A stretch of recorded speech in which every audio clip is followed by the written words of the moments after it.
जय जय जय जय शाश्वतम् आदिनाद ब्रह्म ओंकार शाश्वतम्। जीवन और मृत्यु परमात्मा के हाथ में है। जब पैदा हुए तो क्या आपने पूछा था कि प्रभु किस घर में आप भेज रहे हैं? वहां रहने के लिए 1 BHK है जुहू में या 2 BHK है या बड़ा बंगलो वाले के घर में भेज रहे हैं? सेटिंग किया था आपने? मालूम ही नहीं किसके घर जा रहा है, लेकिन ईश्वर ने धरती पर भेजा, जैसा भी रहने का इंतजाम किया। एक माँ दिया, चल नहीं सकते थे तो चलना वाला करा, दूध पिलाने के लिए इंतजाम किया, ले आए वो तो ले भी जाते हैं वही। यहां आने के बाद हम परमात्मा को भूल जाते हैं। जब वो लेके आया तो इंतजाम करता था, जब हम बड़े हो गए तो क्या उसका इंतजाम बंद हो गया? उसका इंतजाम तो अभी भी वही है, लेकिन हमने उसे भुला दिया। हम परमात्मा हमेशा अपने बच्चों को हर पल हर क्षण देखता रहता है। बार बार हमारे तरफ से यही संकेत किया जाता है कि ईश्वर कभी किसी को भूलता नहीं। भक्त ने भगवान से पूछा कि आपके पूजा करने की जरूरत क्या है? आप बहुत चापलूसी पसंद है, आपकी आरती उतारो, आपकी पूजा करो तो आप खुश होते हैं, आशीर्वाद देते हैं। नहीं तो आदमी तो टंगा हुआ है इस संसार में, हर आदमी परेशान है, दुखी है, मतलब लटकी हुई जिंदगी जी रहा है कि कब गिर जाए पता नहीं। तो आपकी पूजा करें तो आप खुश करेंगे, आशीर्वाद देंगे। तो भगवान मुस्कुराए और भगवान ने कहा नहीं भाई, पूजा की कोई जरूरत नहीं। फिर क्यों करे कोई पूजा आपकी? कई लोग हमारे पास आते हैं जो झूठ मूठ के नास्तिक होते हैं, सचमुच के नहीं। सचमुच का नास्तिक खोजना बड़ा मुश्किल है। झूठ मूठ के वो तथा कथित सेक्युलरिज्म वाले लोग जो हैं वो आएंगे, बोले अरे मैं भगवान को नहीं मानता। तो हमने कहा बहुत अच्छी बात है, तो नहीं नहीं आप कुछ बोलिए, मैं भगवान को नहीं मानता। अरे नहीं मानते तो हम क्या करें? आप मत मानो, ये आपका विषय है, मुझे थोड़े परेशानी है। नहीं नहीं आप महात्मा है तो कुछ तो हमें कहेंगे कि मानो। हम क्यों कहेंगे आपको? हम कुछ नहीं बोलने वाले। तो निराश हो जाते हैं, वो सोचते हैं कि छेड़े और ये कुछ कहें। काहे को कहेंगे? आपकी जिंदगी, आपको जैसे जीना जियो भाई, मानो तो ठीक, न मानो तो ठीक, हमसे क्या लेना देना। तो भगवान ने कहा कि पूजा करना जरूरी नहीं मेरे लिए, मैं नहीं चाहता कि कोई मेरी पूजा करे, फिर पूजा क्यों की जाए? तो भगवान ने कहा कि मैं हमेशा हर भक्त के पास रहता हूं और हर चीज का ख्याल रखता हूं, लेकिन क्या तुम्हें भी पता है कि मैं हमेशा तुम्हारे साथ हूं? तो कहा नहीं। तो पता रहे इसलिए पूजा करनी पड़ती है, याद रहे कि ये भी कोई है जो लेके आए हैं इस धरती पे, और यहां से लेके जाने तक भी ख्याल रखेंगे और ले जाकर भी ख्याल रखेंगे। तनाव का कारण क्या है आजकल? आजकल जो तनाव का कारण है, भगवान पे भरोसा नहीं है, आस्था झूठी हो गई, आस्था है नहीं किसी की। आज समाज में संकट है तो आस्था का है। धर्म खतरे में नहीं, धर्म कभी खतरे में नहीं होता, क्योंकि धर्म प्रकृति है, धर्म मौलिकता है, और बाहरी रूप से देखें तो वो सिद्धांत है कुछ, ये कभी खतरे में नहीं आता। जीवन में उतारा न जाए तो वो तकलीफ है। खतरे में आस्था है, कि आस्था हो तो अच्छी बात है, न हो तो भी अच्छी बात है, लेकिन ये झूठी आस्था सबसे खतरनाक है। और हर आदमी तनाव में है, दुख में है, इसी बात के लिए कि पूरा भरोसा नहीं है। भगवान पे पूरा भरोसा कर ले। मंदिर में पूजा करते हैं, मन में यह भाव रहता पता नहीं भगवान करेगा या नहीं, पता नहीं इस वाले मंदिर में भगवान है या सिद्धि विनायक वाले में होगा, या कोई ज्यादा वहां पे बहुत लोग जा रहे हैं तो शायद पब्लिसिटी ज्यादा वहां की है तो वहां पे भगवान होगा, ऐसा लगता है। हमारी आस्था डोल जाती है। अब अभी तो बता रहे हैं दूसरी बात, लेकिन मन में आ गया कुछ ऐसा बोलने का। किसी क्रिश्चियन भाई से पूछें कि उनके धर्म का मूल क्या है तो वो बता देंगे, बाइबल में लिखा है। किसी मुस्लिम से पूछें कि उनके धर्म का मूल क्या है, वो बता देंगे। किसी हिंदू से पूछे कि आपके धर्म का मूल क्या है तो कहेगा महाभारत में है, रामायण में है, गीता में है, पता नहीं किस में है। क्या है मूल हमारा? हिंदू धर्म का मूल है आस्था। हिंदू धर्म का मूल है आस्तिकता।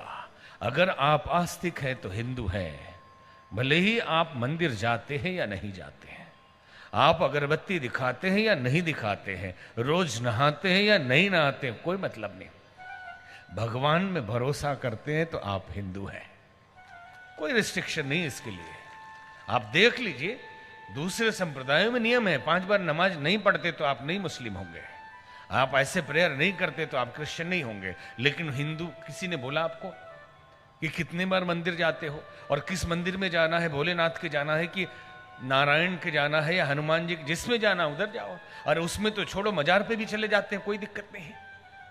हिंदू लोग मजार पे भी चले जाएं तो कोई दिक्कत नहीं, वहां भी चादर चढ़ा के आ जाते हैं, क्योंकि भाव यह है कि कण-कण में हमारा परमात्मा है और उसके रूप अनेक हैं।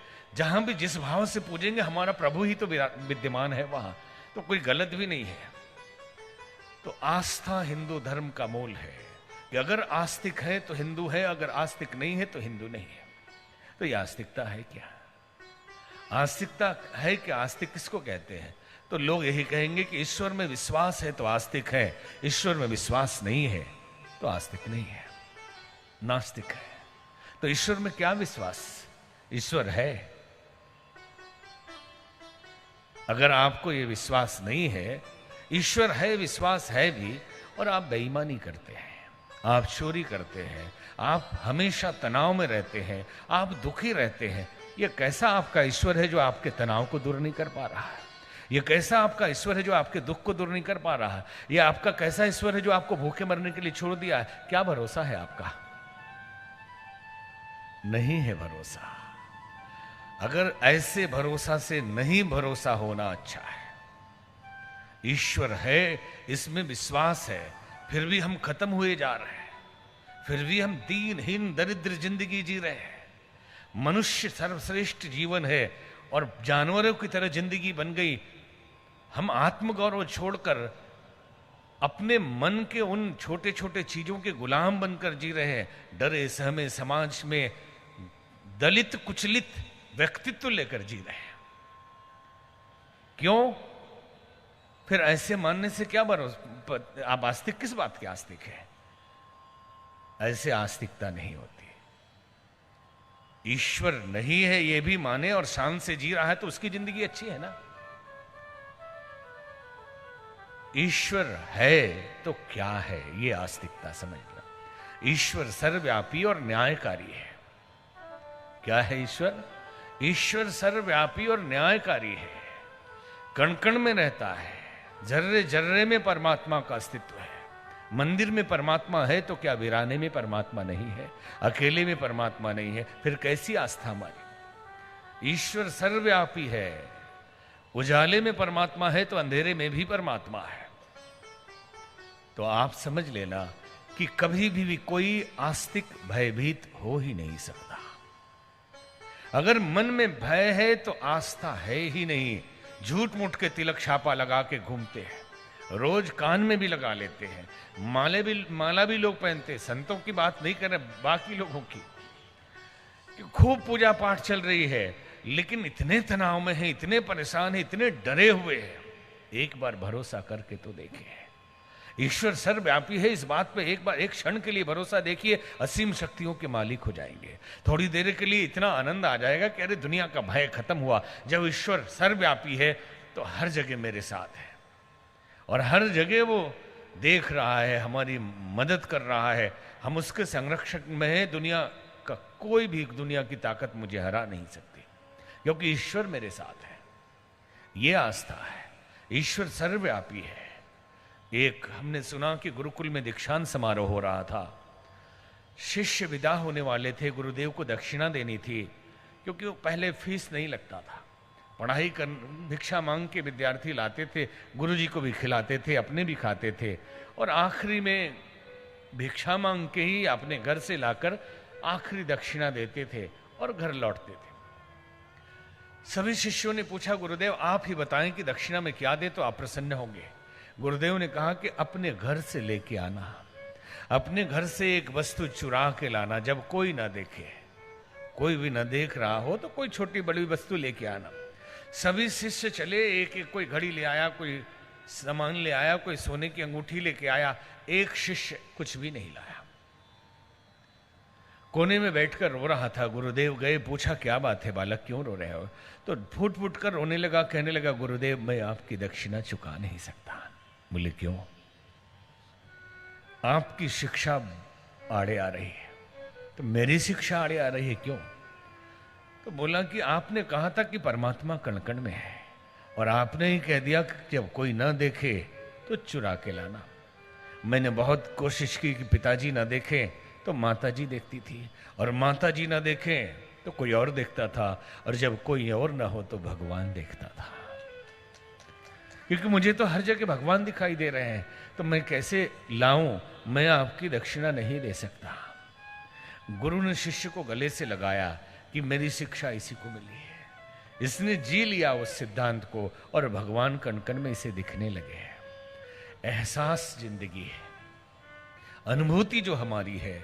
हम कचड़ा दिमाग में भरे घूमते हैं और 5 मिनट भगवान को कहते हैं भगवान संभाल लेना। अरे हर पल उसके साथ जी ले तो जिंदगी धन्य हो जाएगी।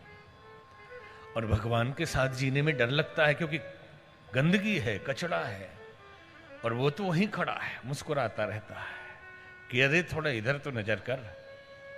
और हमेशा हम भरे रहते हैं संसार की चीजों से। मंदिर के सामने से गुजरेंगे, थोड़ी देर के लिए डर लगता, अच्छा भगवान है, हे प्रभु। हाँ, कान पकड़ लिया लोग। अरे इस कान पकड़ने से क्या होगा? वो वहां नहीं, साथ में चल रहा है। आपके साथ खाते हुए, आपके साथ सोते हुए वो वहां भी है। आप केवल स्मरण करके देखिए, आपकी जीवन धन्य हो जाएगी। ईश्वर सर्वव्यापी है, कण कण में है, और ईश्वर न्यायकारी है। वो जो करता है ठीक करता है। जब अच्छा हुआ तो हम कहते हैं अरे हमने बहुत मेहनत की, इतना समय लगाया, इतना दिमाग लगाया। हमारे जैसा टैलेंटेड है कौन? हमारे जैसा गुणी है कौन? हमारे जैसा दिमाग वाला कौन है? हमने अपने मेहनत के बल पे देखो क्या क्या किया। और जैसे ही तकलीफ होती है, भगवान मुझे ही चुन चुन के मारता है, भगवान मुझे ही सारे कष्ट देता है, सारी परेशानी मेरे ही हिस्से में इसने लिख दिया है। वो न्याय करता है। एक बार एक आदमी भगवान के पास गया, जाकर शिकायत करने लगा कि प्रभु आप बहुत निर्दयी हैं। बोले क्यों? दुनिया में इतना करप्शन है, इतने लोग भूखे मर रहे हैं, इतने लोग बीमारी से मर रहे हैं, इतने लोग एक्सीडेंट से मर रहे हैं, और आप मंदिर में बैठे रहते हैं। अरे जाके देखो बाहर क्या हो रहा है, जाके देखिए जरा। तो भगवान ने कहा मैं हर जगह होता हूं, मंदिर में चुप बैठा रहता हूं, फिर भी देखता रहता हूं सब कुछ। तो उसने निवेदन किया कि एक दिन मुझे यहां बैठने दीजिए और आप जाइए घूम के आइए।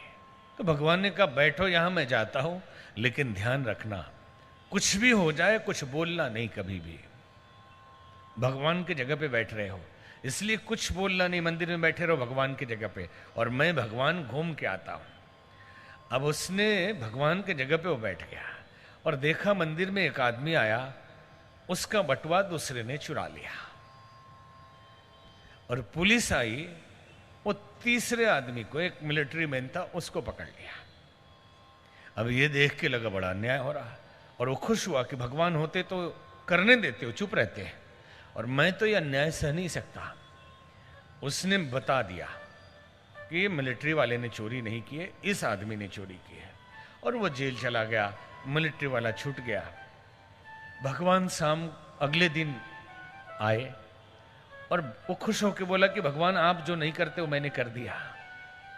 भगवान ने बोला बोल तो नहीं दिए, कुछ गड़बड़ हो जाएगी। बोले बोल तो दिया मैंने, बोलना जरूरी था, आप तो झूठ मूठ का मना करते हैं। भगवान ने दृश्य दिखाया, देखो क्या हुआ। जिस आदमी ने बटुआ चुराया था उसकी मां बीमार थी, हॉस्पिटल में पैसा चाहिए था, और पैसा लेकर समय पे नहीं पहुंच पाया, मां मर गई। और जिस मिलिट्री मैन को पुलिस ने अरेस्ट किया था, अगर 1-2 दिन जेल में रहता तो बच जाता। उसी दिन चिट्ठी आई, बॉर्डर पे जाना पड़ा, गोली लगी, वही मर गया। तो मैंने व्यवस्था ऐसी की थी कि ये चोरी करे और उसकी मां बच जाए, और ये मिलिट्री वाला जेल में 2-3 दिन के लिए जाए, और इस जान इसका बच जाए। और आपने बुद्धिमानी कर दी। ईश्वर जो करता है ठीक करता है। आप एक घटना जिससे आज दुखी है, 10 नोट करके रखिएगा। 10 साल के बाद आप देखेंगे और खुद बोलेंगे कि उस दिन वो ना हुआ होता तो आज हम इस जगह पे नहीं होते। उस दिन तो तकलीफ दिया उसने, लेकिन भगवान की क्या लीला है। इसलिए भगवान की लीला को समझ तो सकते नहीं, सहज तो हो सकते हैं। उस लीला में सहज भाव से जी तो सकते हैं। लीला प्रभु की कौन समझ सकता है, लेकिन उसमें सहज भाव से समर्पित हो सकते हैं। लीला को होने दें, जो हो रहा है हो ही जाए, अब फिर कोई दिक्कत नहीं रहेगी जिंदगी में। एक राजा तलवार लाए नया देख रहे थे, उंगली कट गई। मंत्री जी की आदत थी ये बोलने की कि जो हुआ बहुत अच्छा हुआ, जो हुआ बहुत अच्छा हुआ। राजा क्रोधित हो गया, मूर्ख मंत्री, मेरी उंगली कटी है, तकलीफ मुझे हो रही है और बोलता है जो हुआ है बहुत अच्छा, इसको जेल में डालो। मंत्री जब जेल जाने लगे बोले जो हुआ बहुत अच्छा हुआ, मैं जेल जा रहा हूं, इससे अच्छा और कुछ नहीं हो सकता। और खुशी खुशी गया। राजा साहब अगले दिन शिकार के लिए गए। शिकार खेलने गए, डाकू ने पकड़ लिया। पूर्णिमा की रात्रि थी, बलि चढ़ाना था। जैसे ही पुरोहित ने देखा उंगली कटी, बोले अंग भंग बलि नहीं चढ़ सकती, अशुभ होगा, इसको भगाइए। भगा दिया। राजा वहां से दौड़े हाँफते सीधे जेल में पहुंचे। मंत्री जी, मेरी उंगली जो कटी थी, जो हुआ बहुत अच्छा हुआ। बैठिए विनोद गुप्ता जी। बोलिए राजा रामचंद्र भगवान की जय। तो जो हुआ बड़ा अच्छा हुआ, मेरी उंगली कट गई थी, बहुत अच्छा हुआ। लेकिन मंत्री जी ये बताइए, आपने जब मैंने आपको जेल भेजा तो आपने कहा बहुत अच्छा हुआ, मेरी उंगली तो बताई थी तो अच्छा समझ में आ गया, आपको जेल मैंने भेजा उसमें क्या अच्छा हुआ? तो बोले राजन अभी भी समझ में नहीं आ रहा है, आपकी उंगली कटी थी, आपको पकड़ लिया, हमेशा आपके साथ रहता हूं मैं, आपको डाकू ने पकड़ लिया था, उंगली कटने के कारण छोड़ दिया, आज मेरी बलि चढ़ जाती है अगर मैं जेल में नहीं होता तो। इसलिए जो हुआ बहुत अच्छा हुआ। ईश्वर सर्वव्यापी और न्यायकारी है, 2 शब्द याद कर रखें। यही 2 शब्द आस्तिकता है। अगर हम जितनी मात्रा में कर सकें, जितना भरोसा कर सकें, भरोसा की मात्रा जितनी बढ़ेगी, हमारे आनंद की मात्रा उतनी ही बढ़ेगी। कि अपने कहते हैं विश्वासम फलदायकम, विश्वास बड़ी ताकतवर चीज है, बहुत शक्तिशाली है। लॉ ऑफ अट्रैक्शन, विश्वास ही तो लॉ ऑफ अट्रैक्शन है। जिसमें हम विश्वास करेंगे वो प्रकट हो जाएगा। हमने तनाव में विश्वास किया, तनाव प्रकट हो गया। हमने घाटे में विश्वास किया, घाटा आ गया। और हम अभी फायदे में विश्वास करेंगे तो फायदा आ जाएगा। इसलिए कहते अपने आप पे विश्वास करिए, अपने गुरु पे विश्वास करिए, अपने भगवान पे विश्वास करिए।